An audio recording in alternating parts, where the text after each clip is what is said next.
Greetings, ladies and gentlemen, and welcome to the Truist Financial Corporation Second Quarter 2025 Earnings Conference Call. Currently, all participants are in a listen-only mode. A brief question-and-answer session will follow the formal presentation.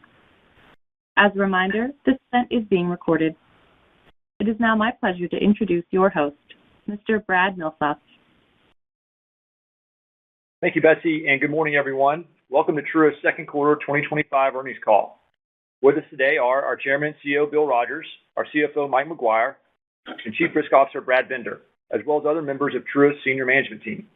During this morning's call, they will discuss Truist's second quarter results, share their perspectives on current business conditions, and provide an outlook for 2025.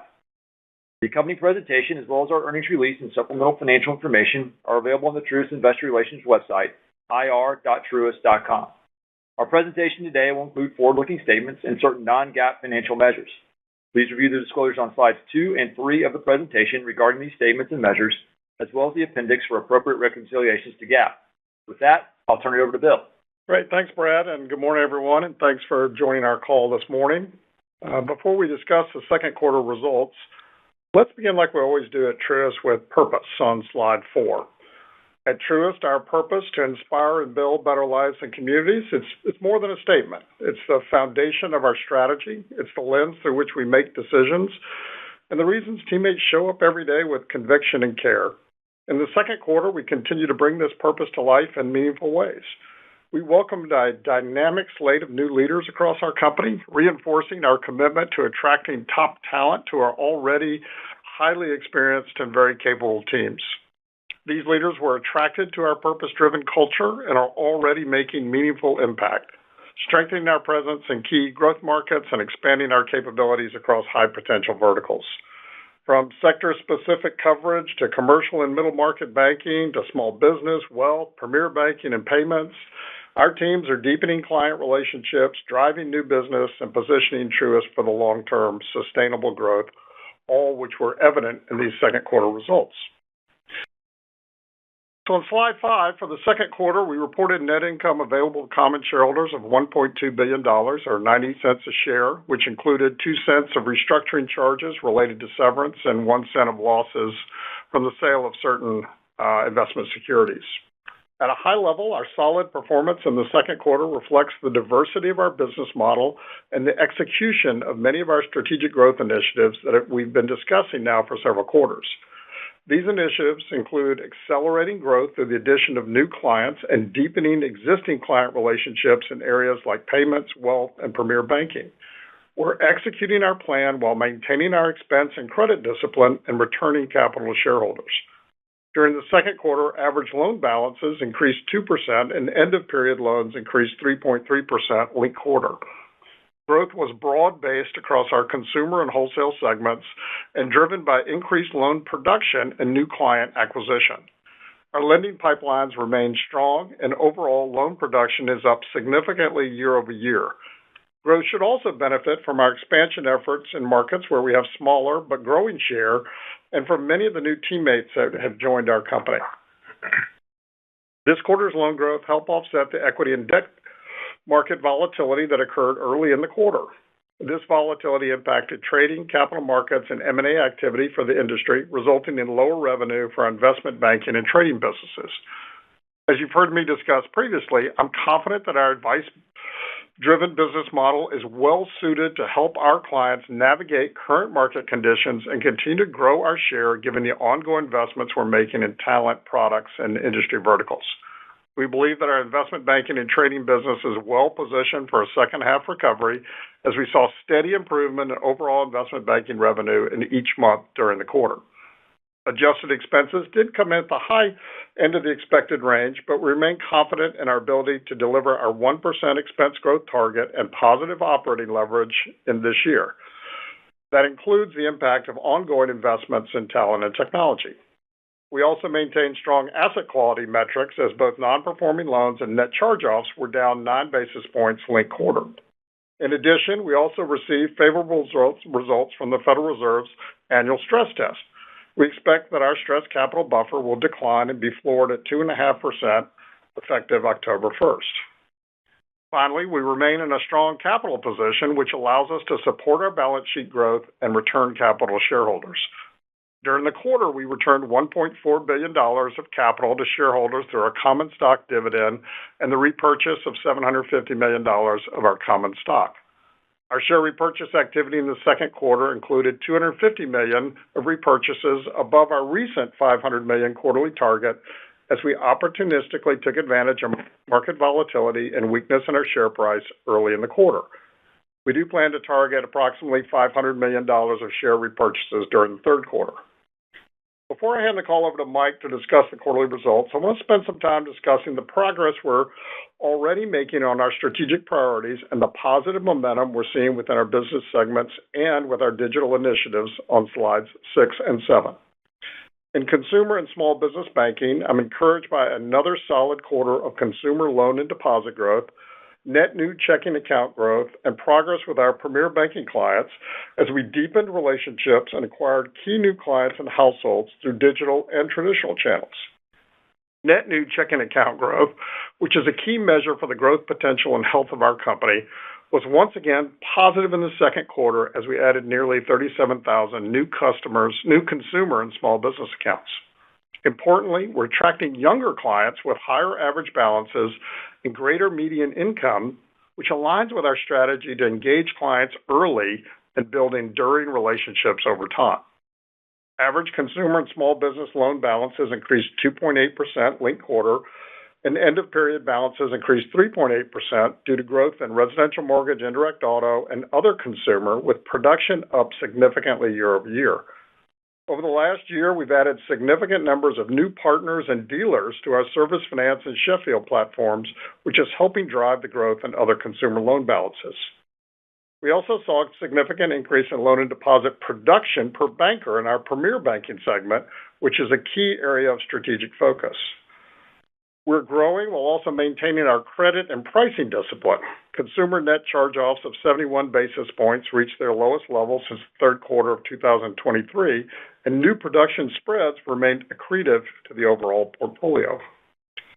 In wholesale, I'm encouraged by this quarter's loan growth, improved production, and progress in key focus areas like payments and wealth. During the quarter, we saw 1.5% growth in average wholesale loans and 2.9% growth in end-of-period loans, driven by growth from new and existing clients and increased production. Average C&I growth was driven by all of our industry banking groups, with particular strength in FIG and energy, middle market lending, and structured credit. As I've mentioned previously, we have a specific focus on capturing more of the middle market. We've seen these balances increase in each quarter this year, driven by new clients in a wide variety of industries and in targeted select geographies where we continue to expand. Year to date, we've attracted twice as many new corporate and commercial clients to our platform compared with the same period a year ago, while we're also seeing a 40% increase in revenue per client. In wealth, net asset flows were positive despite volatile equity and fixed income markets, as we saw a 27% increase in year-to-date AUM from wholesale and premier clients compared with the same period a year ago. Our payments team continues to launch new services that meet our clients' needs for solutions that provide them with speed, simplicity, and safety. During the second quarter, we also experienced more digital innovation. Truist became the first financial institution to approve requests for payment over the RTP network via an alias such as a cell phone or an email address. This innovation is designed to unlock meaningful value for both commercial and consumer clients, accelerating cash flow, improving reconciliation, and delivering real-time confirmations. These enhancements, along with continued investments in our team, have driven a meaningful increase in treasury management penetration rates with our existing clients and helped drive a 14% increase in treasury management revenue versus the second quarter of last year. Enhancing the client experience and growing our digital capabilities are also important parts of our strategy. Let me discuss that in detail on slide 7. We continue to see strong momentum in our digital strategy with meaningful progress, platform integration, engagement, and production. In the second quarter, digital account production rose 17% year over year, with 43% of new-to-bank clients joining us through digital channels, a 900 basis point increase versus the second quarter of last year. This momentum reflects investments we've made in our digital platform and improvements we've made to the digital onboarding experience. A key milestone this quarter was fully integrating LightStream lending products into our digital platform under the new LightStream by Truist brand. This integration expands access to lending solutions for all Truist clients and further strengthens our digital offering. We're also seeing deeper engagement across our digital platform. More than 1.8 million clients are now using our digital financial management tools, and that's a 40% increase from last year. Together, these results highlight the strength of our digital foundation and our continued focus on delivering value, operating efficiently, and deepening client relationships. We expect to continue growing our digital presence with clients as we further leverage our modern and scalable technology platform.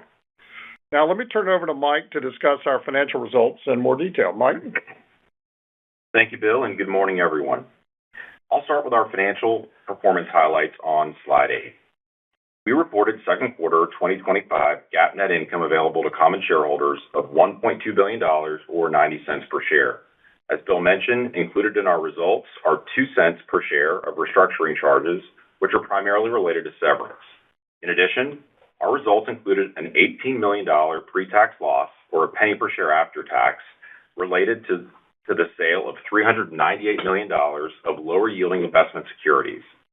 We invested the proceeds from the sale into higher-yielding investment securities and anticipate an earnback of approximately 2 years. Moving now to 2Q25 results. Adjusted revenue increased 2.1% linked quarter due to 2.3% growth in net interest income and 1.8% growth in non-interest income. Adjusted expenses increased 3.1% linked quarter, primarily due to higher personnel expenses related to annual merit increases and strategic hiring efforts. As Bill mentioned, our asset quality metrics showed improvement as both non-performing loans and net charge-offs declined on a linked quarter basis and year-over-year basis. Next, I'll cover loans and leases on slide 9. Average loans held for investment increased 2% on a linked quarter basis due to growth in both average commercial and average consumer loans.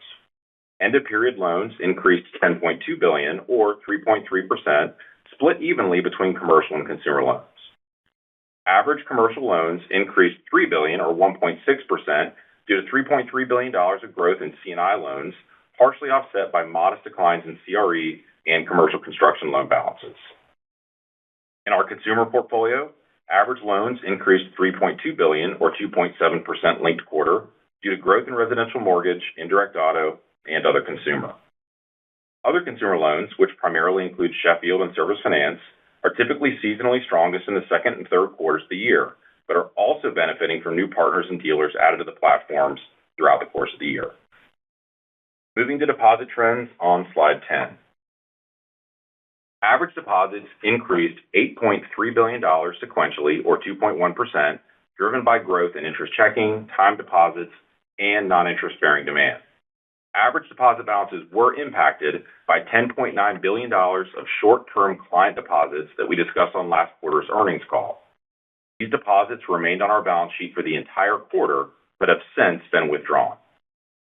Excluding the impact of these deposits, average deposit balances would have been down slightly on a linked quarter basis. As shown in the chart on the bottom right-hand side of slide 10, our cumulative interest-bearing deposit beta declined from 43% to 37% on a linked quarter basis. If you were to exclude the impact of the two larger short-term deposits, the rate paid on interest-bearing deposits and our cumulative interest-bearing deposit beta would have been relatively stable. Moving to net interest income and net interest margin on slide 11.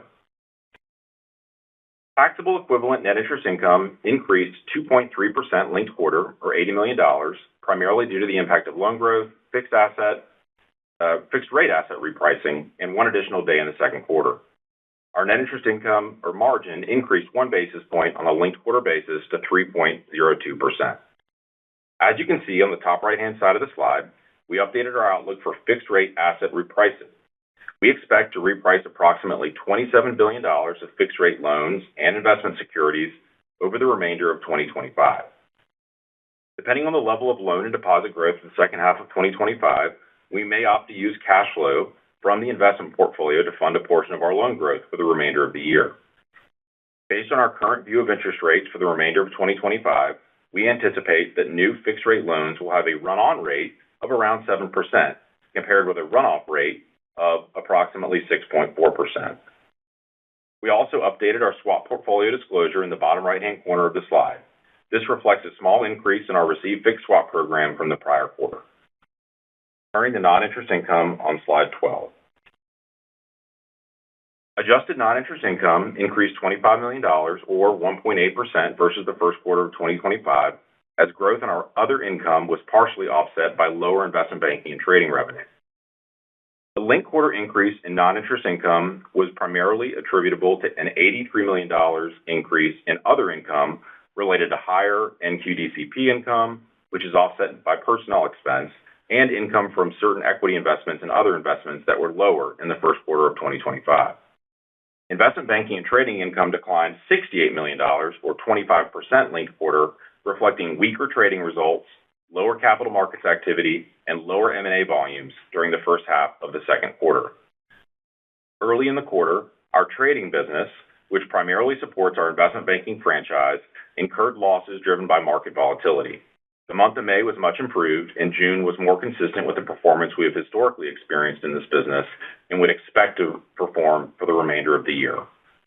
As Bill mentioned, we also saw improvement in investment banking in the second half of the quarter, and we remain optimistic about investment banking and trading revenue improving in the second half of 2025, based on our current pipeline and an improvement in overall activity. On a like quarter basis, adjusted non-interest income declined to $20 million, or 1.4%, compared to the second quarter of 2024, primarily due to lower investment banking and trading income and lower wealth management income due to the sale of Sterling Capital Management in July 2024. Next, I'll cover non-interest expense on slide 13. Adjusted non-interest expense, which excludes the impact of restructuring charges, increased 3.1% linked quarter, due primarily to higher personnel expenses related to annual merit increases and strategic hiring efforts. On a year-over-year basis, expenses remained well controlled and were up 2.1%, due primarily to higher professional fees and outside processing expense related to ongoing investments in technology and in our risk infrastructure. Moving now to asset quality on slide 14.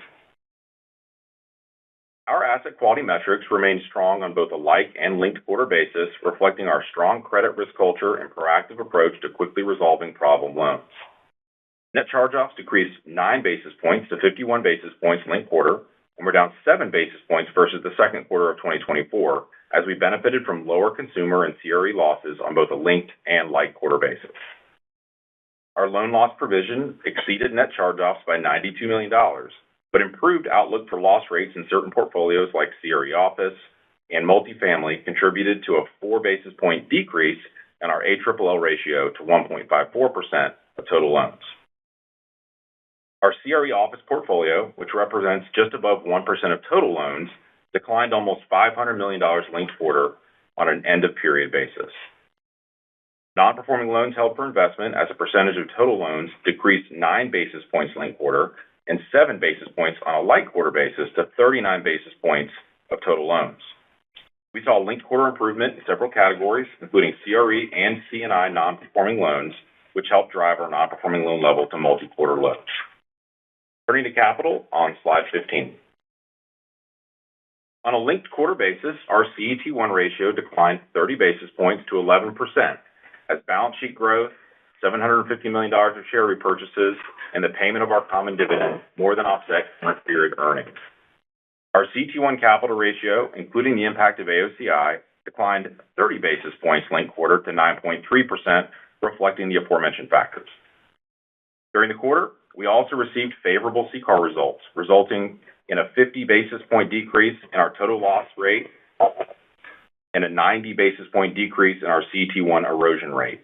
As a result, we anticipate our stress capital buffer to decline 30 basis points and to be floored at 2.5% effective October 1st. At June 30, our CET1 ratio was 400 basis points higher than our new regulatory minimum of 7%, leaving us well positioned to both grow our balance sheet and return capital to shareholders. Next, I'll provide additional color on our guidance for the third quarter of 2025 and for the full year. That's on slide 16.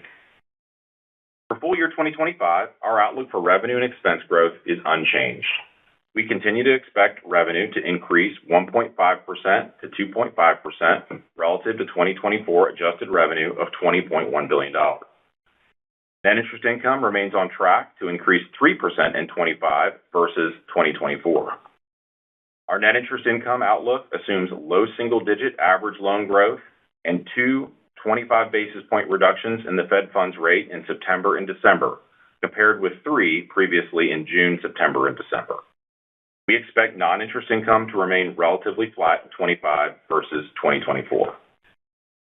In terms of our outlook for adjusted expenses, we continue to expect full year 2025 adjusted expenses to increase by approximately 1% in 2025 versus 2024, which is also unchanged from our previous guidance and continues to imply a positive operating leverage of approximately 50 to 150 basis points. In terms of asset quality, we expect net charge-offs of 55 to 60 basis points in 2025 compared with 60 basis points previously. Finally, we expect our effective tax rate to approximate 17.5% or 20% on a taxable equivalent basis in 2025, compared with 17% and 20% previously due to a lower contribution from non-taxable income and certain tax law changes in states in which we operate. Looking into the third quarter of 2025, we expect revenue to increase approximately 2.5% to 3.5% relative to second quarter revenue of $5.1 billion. We expect net interest income to increase approximately 2% in the third quarter, primarily driven by loan growth, the benefit from fixed asset repricing, and an additional day in the third quarter relative to the second quarter. We expect non-interest income to increase by about 5%, driven primarily by higher investment banking and trading income, partially offset by lower other income. Adjusted expenses of $3 billion in the second quarter are expected to increase about 1% linked quarter. As it relates to buybacks, as Bill mentioned, we plan to target up to $500 million for the third quarter. So with that, I'll hand it back to Bill for some final remarks. Great. Thanks, Mike. At the beginning of the year, we outlined several strategic priorities that would be key to driving our performance this year and beyond. These top priorities included a keen focus on executing our strategic growth initiatives, driving positive operating leverage, continuing to invest in talent and technology, maintaining our credit and risk discipline, and returning capital to shareholders. Although there's still a significant amount of opportunity that lies in front of us, I'm pleased with both the performance and the momentum at the midpoint of this year. We're seeing solid progress in our key strategic focus areas, including premier banking, wealth, payments, and middle market, as production, deepening with our existing client base, and banker productivity have increased in all areas of our business. We also remain on track to deliver our goal of positive operating leverage in 2025, despite what's turned out to be a more challenging first 6 months in our investment banking and trading business. We continue to invest in important areas like talent, technology, and our risk infrastructure to improve the client experience. Our credit and risk discipline has remained strong, as evidenced by our favorable CCAR results and the improvement in asset quality metrics, which currently sit at multi-quarter lows. Finally, our strong capital position continues to afford us the ability to grow our balance sheet while also returning more than $2.6 billion worth of capital to our shareholders through the first half of the year. We will remain focused on these key strategic initiatives as we strive to generate better returns and greater shareholder value over time. I am optimistic as ever about our future, especially in light of the momentum that I see every day inside our company. I want to pause and thank all of our incredible teammates for their purposeful focus and productivity in moving our company forward. So thank you all for your interest in Truist. And with that, let me turn it over to Brad for Q&A. Thank you, Bill. Betsy, at this time, will you please explain how our listeners can participate in the Q&A session? As you do that, I'd like to ask participants to please limit yourselves to one primary question and one follow-up in order to accommodate as many of you as possible today. We will now begin the question and answer session. To ask a question, you may press star, then 1 on your touch-tone phone. If you are using a speakerphone, please pick up your handset before pressing the keys. If at any time your question has been addressed and you would like to withdraw your question, please press star, then 2. We ask that you limit yourself to one question and one follow-up. At this time, we will pause momentarily to assemble our roster. The first question today comes from Scott Siefers with Piper Sandler. Please go ahead. Morning, everyone. Thank you for taking the question. Bill, was really nice to see the strong loan growth. Was hoping you could spend just a quick second sort of expanding upon your thoughts on sort of overall sentiment among your customer base, I guess, especially on the interested on the commercial side, but maybe kind of across the portfolio given the stronger second quarter. Yeah, Scott, thanks for recognizing that. It's interesting. So let's maybe start with the consumer side first. Our consumer business continues to be really strong. Consumers are staying in the game. The quality of the consumer, particularly as it relates to our portfolio, continues to be strong. So we've had really good credit quality as part of this production. That's been a lot of the initiatives and things that we put forth.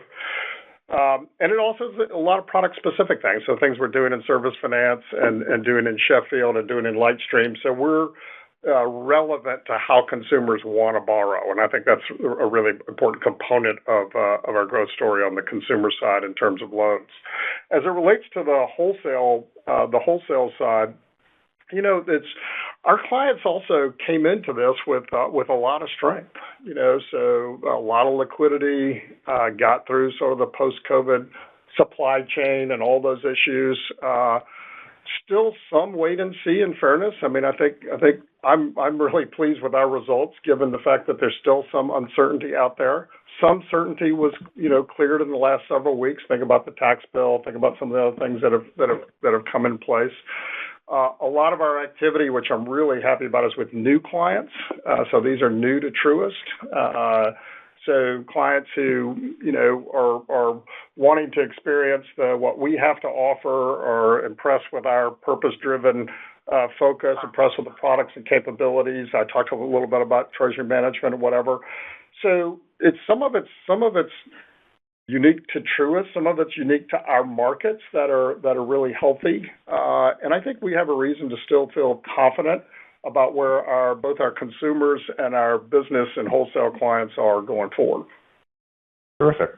Okay, Yeah. Thank you.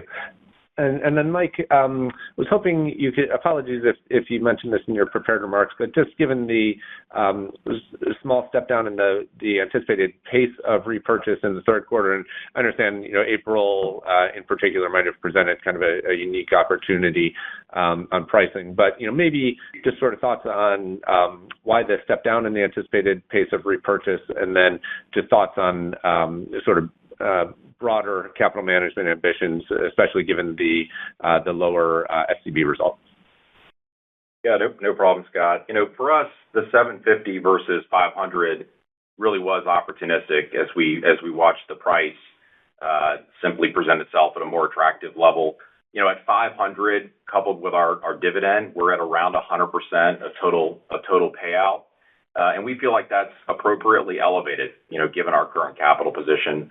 If you look at the quarter and sort of year to date, we are seeing the balance sheet growth that we've all been focused on. And so we still continue to prioritize, our banking franchise first and then capital return second. So I think a return to 500 is probably a reasonable place to expect us to stay for the medium term. The SCB, we were pleased with the results there. I mean, I would say that our outcome was consistent with our expectations. We expected, in a less severe scenario to see improved loss rates. We feel like the balance sheet was in a touch better condition. We appreciated some of the transparency that we saw this year with the process, saw some improvements in, PPNR modeling, et cetera. TIH was, we feel like, appropriately dealt with. So all in all, felt good about those results. I don't think that has necessarily an impact on how we think about, a target operating area for capital. We've been pretty consistent that we think sort of a 10% CET1 area is appropriate. If you look at our result this quarter, we're at 11% stated and 9.3 adjusted for AOCI, and you sort of split the middle is sort of 10. And so I think you'll see us continue to glide towards towards that 10% area, assuming, by the way, that we see a rule finalized at some point here. Okay, perfect. All right, thank you all very much. The next question comes from Ken Usdin with Autonomous Research. Please go ahead. Hey, thanks. Good morning, everyone. Good morning. I was wondering if we could start.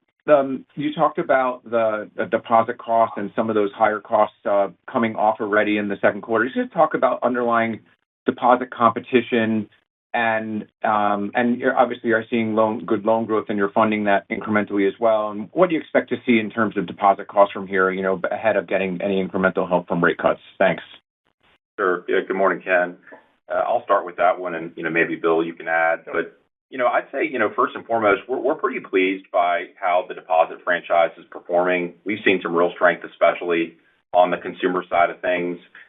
It is competitive. We think sort of rationally competitive. But look, we had a little bit of noise in the second quarter with the large sort of temporary M&A related deposits. X those deposits, we would have been down a touch. That would have been consistent with what we would have otherwise expected, just given some seasonal tax outflows and the likes. From a pricing perspective, as we move into sort of the third quarter and the fourth quarter, I think just losing the 10.9 that we footnoted in our disclosure, we would expect to see balances probably a little bit lower in the third quarter, but we would expect to make up hopefully some ground on pricing. So maybe you see the betas move closer to a 40% area or so. Now, by the way, I think that contemplates a cut, even though it's late. We think we might have some ability to get a touch ahead of that. And then in the fourth quarter, we would expect continued momentum. If we get that second cut in the fourth quarter, maybe you start to see a little bit better rotation into some of the checking products, continued momentum on the production side and consumer, and in wholesale, by the way. We've been onboarding a number of bankers in our new sort of corporate and commercial banking, hiring. And so feel pretty good that we might see a little bit of a bounce in the fourth quarter. We also have public funds coming online in the fourth quarter. And, look, all things equal, in our outlook, we assume getting back to sort of a mid-40s beta by the end of the year. Again, that's with two cuts. Yeah, maybe I'd add, Ken, on the competitive side, maybe sort of break it up a little bit on the consumer side. We've sort of got two prongs going really well right now. One is the net new story, which is really important. So we're adding relationships, and as I mentioned, they're more profitable, younger, higher median income. So really good net new story. And then our deepening story with existing relationships. So that's also a really strong part of our component here, and growing not only the net new, but also growing the overall balances. So you saw some pretty good growth on the consumer side. Really good growth in some of our expansion markets, which we've talked about. And then maybe more importantly, we've really, we had some contraction in fairness in some of our key markets, and those are reversing. So think about markets like Charlotte, Tampa, et cetera, where we're really pleased with what we're seeing in some of the early share numbers in those markets. So our relative competitiveness has increased significantly. Mike talked a little bit about the wholesale side. I feel like we're building momentum there. So if we think about the new relationships that we're bringing in, much deeper penetration with those relationships. They're now coming with treasury relationships. Deposits tend to follow that. So I think we have a good, sort of some good leading indicators on the wholesale side as we think about the deposit franchise. So I feel good about the momentum. It is competitive, but most importantly, I feel really good about our competitive positioning. I don't think we've actually been better positioned than we are right now. Got it. Thank you. And just a second question on the fee side. You mentioned obviously we knew about the IB softness in April. You also mentioned the trading. Is there a way you can help us understand what that bounce back looks like, amidst just your commentary about just, stronger expectations and also just, do we know how big that DCP benefit was on the other side as well? Thank you.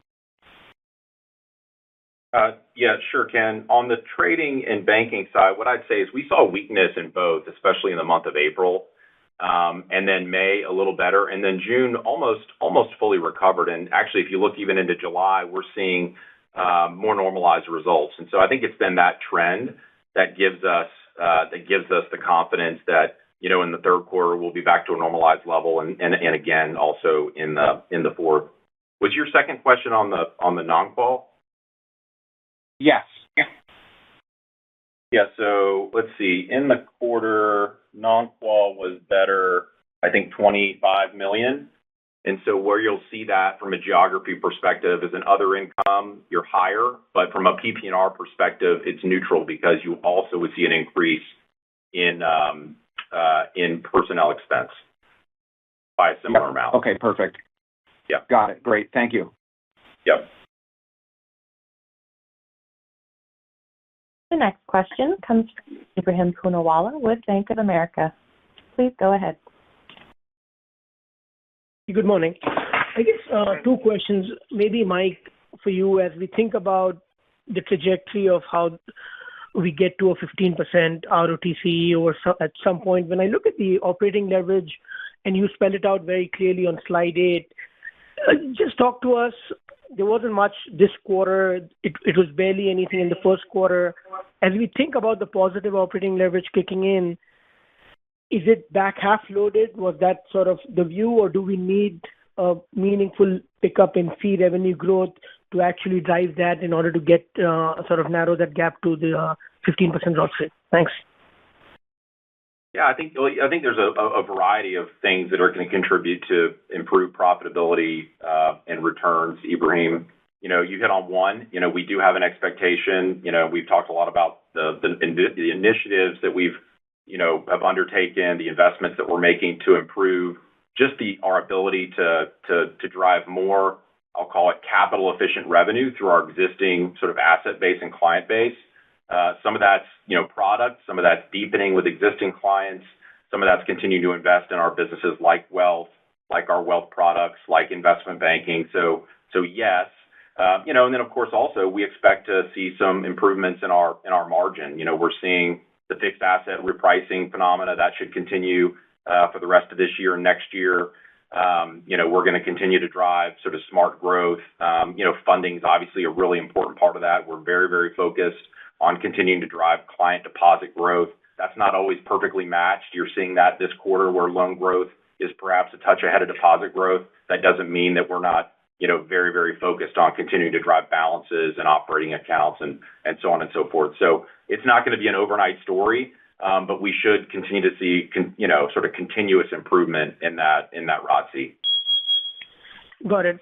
And I guess, Bill, I think you mentioned in your prepared remarks around the RTP capability. I'm just wondering the significance of that in terms of getting more commercial deposits. Like, is there a case to be made where you could see a much increased wallet share on the commercial clients where you've been making a big push?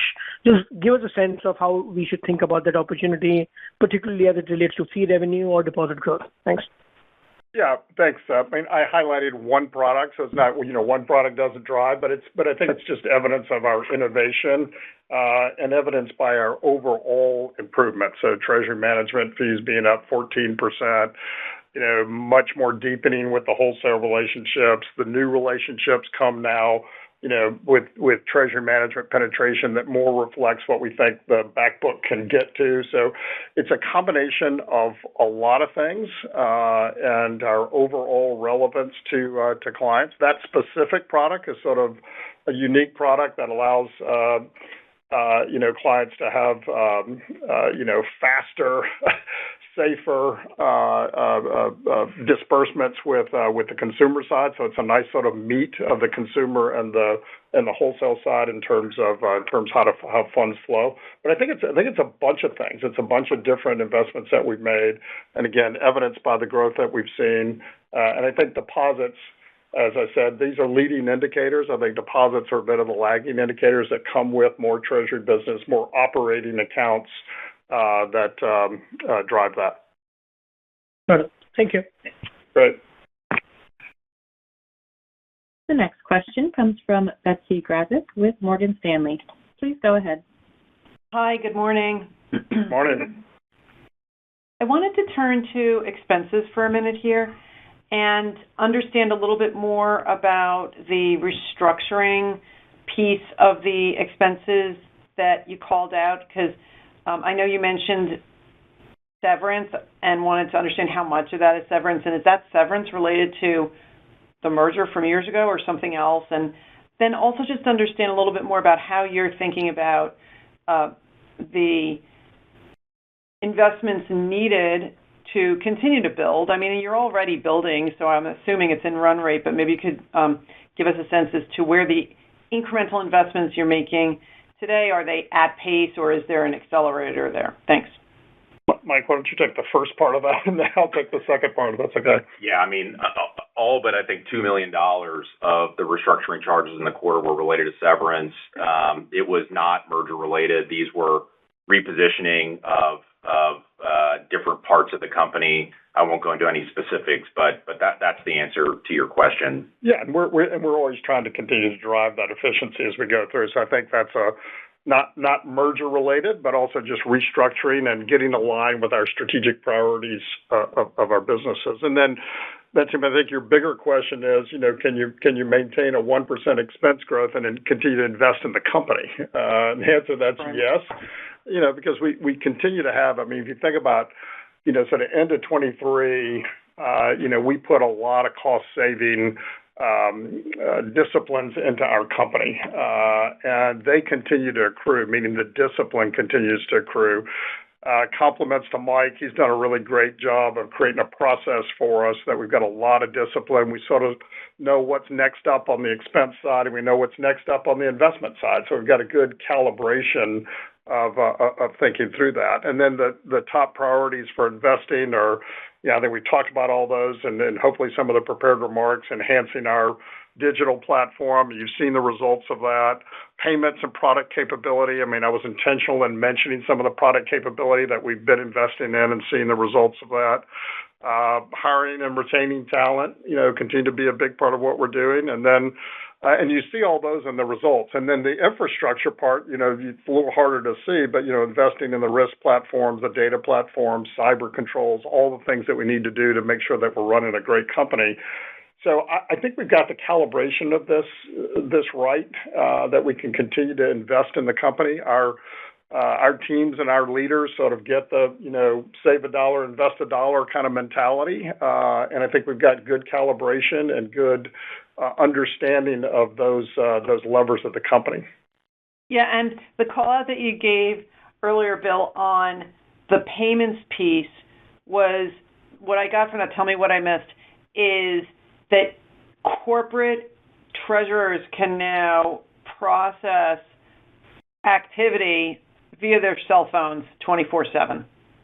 Well, it's really disbursements. The disbursements can relate to sort of how consumers want to interact. So they can have disbursements related to aliases like cell phones, as an example. So that's a really pretty big advancement. So think about how disbursements are made, that this can be done the way the client wants to receive it, and it speeds up the interaction with the business and the consumer. So it's sort of a twofer in the sense it's really good for the companies in terms of understanding their cash flow and really helps their businesses. So you think about the best product is when we're helping a client achieve their objectives. And this is 24/7 real time, is that right? Yeah. Okay, thank you so much. The next question comes from John Pancari with Evercore. Please go ahead. Morning. Hey, John. Just on the expense front, I know you had indicated that, numbers came in a little bit the higher end of your expectation. Part of that is your investments in your hiring. Can you just talk about the flexibility there? I mean, how can you manage that? Or what are the areas of managing it if you do see revenue remain stubborn here? Do you have as much flexibility given that you're still hiring in select areas and investing into businesses and select areas of technology? So can you just talk about the ability to drive the positive operating leverage regardless of the uncertainty on the top line? Yeah, John, it's Mike. I'll respond to that one. I mean, certain of our businesses, as an example, if you look at our outlook and you might say, well, maybe there's risk in this. In a lot of cases, if we're doing our jobs, our incentive designs are performance sensitive, right? So to the extent that revenue doesn't sort of, present itself, then we'll, obviously take, appropriate, actions related to incentives. So that's a part of it. I'd say like the later you get into the year, just to say it does get a little harder to stop and start things, but we've actually been pretty planful as it relates to that. And so we generally keep, a number of, levers handy and, in the top drawer or whatever, such that, to the extent that the environment does change, we can be flexible. I mean, I think we're crystal clear on the importance of generating positive operating leverage this year and into the future. And so that's a real focus of our planning. And I don't know how else to say it, but we just feel really confident in our ability to deliver there. Got it. Okay, Mike, thank you for that. And then just separately, on the loan front, I just wanted to see if I can get a little bit more color on the low single-digit outlook. I know, Bill, you had mentioned on the commercial wholesale side is a bit of a wait and see still, but I guess if you give a little bit more color, where in the back half do you see commercial growth accelerating? And maybe what areas and what would be the drivers? Is it M&A financing, or do you see CapEx actually becoming a greater driver? And maybe just talk about the line utilization aspect. Thanks. Yeah, let me start with the back part too, because I didn't really talk about that earlier. Yeah, line utilization is actually pretty flat. So if we think about the components of loan growth, the components are production, pay downs, and utilization. Pay downs have been pretty flat. Utilization's been pretty flat. There are pockets, the asset securitization, some of those others, they have a little bit, which I think is probably maybe tariff related, but overall pretty flat. So the story for us has been production. So our confidence in sort of maintaining this is that we're producing at a pretty high level. So that has tail attached to it. The quality of what we're producing is really, really high. So think about left leads, think about treasury penetration, and then a lot of net new. So these are a lot of new clients that we continue to have an opportunity to expand with. I do think pay downs could increase on the backside, by the way. So I think that's something to actually think about in terms of like how do we maintain, and they could increase with capital markets opening back up, clients getting more active in that. And by the way, we'll benefit from that. Our capture rate on clients who use the capital markets is really high. We've sort of been through those cycles before. So really, it's a production story, and we've had consistent now production story, and it's a new client story. It's a new markets story. So I think we feel confident. We've got good momentum. And I think just feel confident in where we are in the second half. And what we have today is funding a lot of growth. And then on the consumer side, we talk about the consumer. Yeah, on the consumer side, similarly, really, really great production stories and consistent production stories. We have a little seasonality. I think I mentioned that earlier. We have a little seasonality. If you think about our businesses like Sheffield and like Service Finance, you think about the markets we operate in and HVAC and, lake-related activities and mowers and those kind of things. There's a little bit of seasonality in that. But again, the overall production numbers are really strong. And expansion. Same thing. A lot of new dealers I mentioned before to those businesses. So some of it's market, some of it's idiosyncratic to us and our initiatives and focus and relevance and importance with our clients and our markets. Got it. All right. Thank you, Bill. Appreciate the color. Yep. The next question comes from Mike Mayo with Wells Fargo. Please go ahead. Hey, first a CFO question and a CEO question, but the CFO question is, what do you think about a normalized NIM, or where should NIM be over time, and how long might it take to get there? And then the CEO question is, how much of your time has been spent on the merger and regulation if you go back 1 to 2 years ago, and how much time should be freed up given this kind of new world now that you're fighting back and more on offense? Thanks. Hey, Mike, I'm up first, I guess. On the NIM, you saw a basis point better this quarter. We would expect that positive trend to continue into the third and fourth quarter. I think your question was more what's normalized. I'm not sure there's like a normalized. I would expect us to continue to if the operating environment is relatively normal, to continue to improve. I think last year at some point we said we thought maybe a 3 teens area, maybe even a touch better is achievable. That contemplates, the balance sheet sort of continuing to evolve, with, kind of rolling up the curve, so to speak. Frankly, in our case, as we think about the second half of this year and next year, getting some of the cuts and being able to drive betas a touch. But I think 3 teens is a reasonable expectation. It could be a little better, a little worse. And just to say it, because I think, I mean it, we really do focus on NII growth. Of course, profitability is really important to us too, but sort of quarter to quarter and, the size of the balance sheet can change, this, but over a longer period of time, I'd like to see us, more in that neighborhood than where we are today. Great. And then, Mike, I hope you think I can answer a CFO question too, by the way. They don't have to be distinguished, but to go into the, sort of the time spent and merger and regulation, I'd say like focusing on the merger integration is behind us. And I think that's the real pivot that you feel. The regulatory stuff's sort of tectonic. I mean, it doesn't move at really high rates of speed.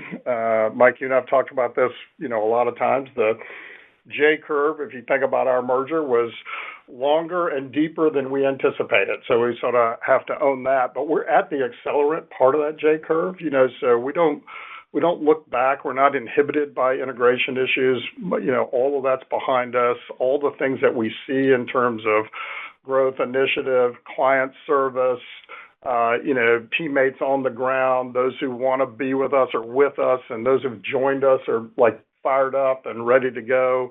The investments we're making are starting to pay off and create momentum. So I think the large part of what you see here is integration, being clearly behind us and everything that goes along with integration. And we're on that positive, high part of the slope of the J curve in terms of moving forward. Net new is probably like a really good example. Net new in terms of consumer and new in terms of wholesale. So, clients and markets are attractive. We're turning the corner on some of the deposit share, opportunities in some of our large markets, which has been really, really great. And again, on the regulatory stuff, I think that's more of a go forward thing. Things don't shift quickly. They don't have stair step like all of a sudden, somebody's new in the office and we spend a lot of less time.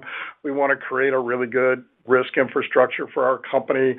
There are things that we're going to do, whether we're asked to do them by a regulator or not, because we want to be, sustainable, long-term, great governance and great risk controls to, think about what the future opportunities are in our business. But I think the big one for us, Mike, is the integration is fully behind us. We've taken it out back and put it to bed.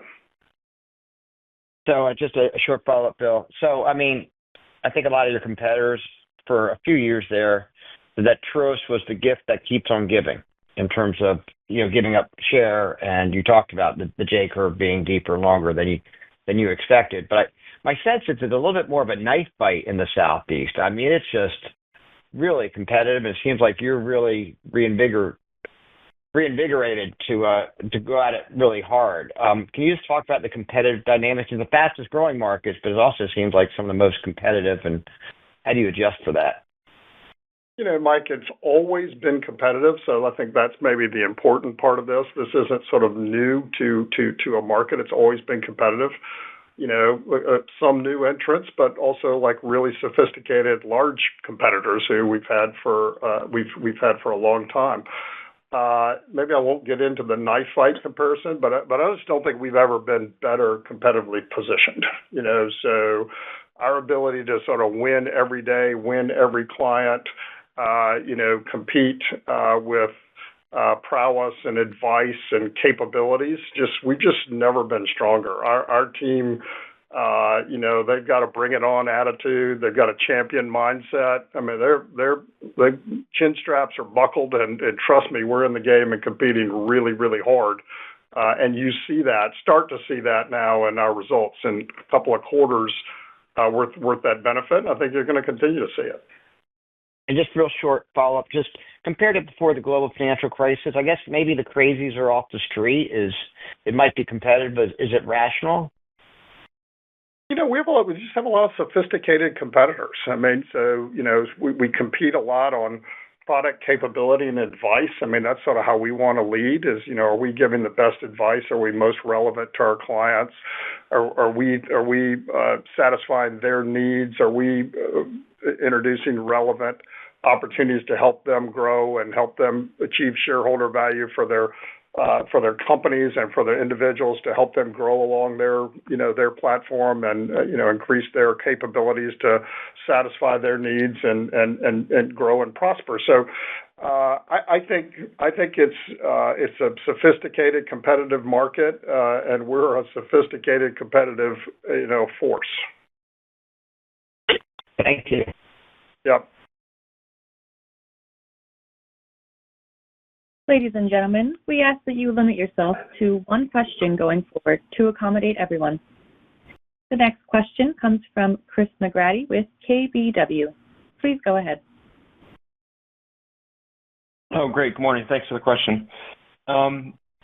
Bill, just going back to the expense comment for a moment, the operating leverage. I think you talked about not only this year, but over the next several years, generating positive operating leverage. I'm wondering if that narrative gets it all easier given with the progress on deregulation. I guess that's the first point. And then two, I'm interested in whether that might be any savings might be used to increase technology and to compete more with the Cat 1s. Thanks. Yeah, Chris, I think it's a lot of things. Again, I don't see this stair step on the regulatory and expense side over time. Yes, but I think that's just a result of us having better infrastructure, better governance, better foundational elements that we can operate on. And we have invested a lot in those over the last few years. So that has been a significant part of our investment. Again, I would say that's more us versus sort of like, regulatory driven necessarily. But I think your other point's exactly right. And by the way, throw other technologies, throw AI into this, throw other developments and opportunities on the expense savings side. As long as we continue to see ways to invest and grow our markets, I think we do have those kind of trade-offs. And the best way to drive operating leverage is to grow the top line. So we want to use some of the expense saves and some of the opportunities to continue to drive revenue and get that mix right. So having positive operating leverage with no growth is not a good outcome.